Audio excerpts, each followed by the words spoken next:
ស្នេហ៍ស្នេហ៍មនោចិនសូមផ្ញើជីវិតយូរគ្រាវសាតែខ្លាចគេស្នេហ៍ប្រែឃ្លាតឃ្លាបានថ្ងៃក្រោយក្រៃខានបានថ្នមថ្នាងសូមបងកំពើពីដែរថាឃ្លី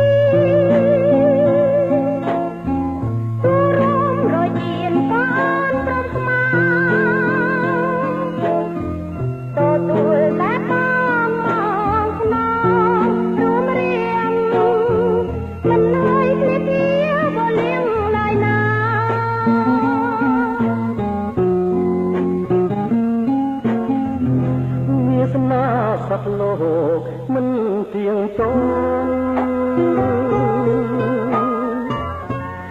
រៀងប្រាំងព្រាត់ជាធម្មតាថ្ងៃនេះបានសើចរីកអរាថ្ងៃស្អែកទុំខាអរាក្រំក្រៀមសេចក្តីស្នេហាភ្លឺថ្លាត្រចង់ក៏អាចបាត់បង់បានវិញភ្លាមសបាយខ្លាយជាទុកចុកក្រំឈាមសង្គ្រាមស្នេហាសាហាវពេកក្រៃ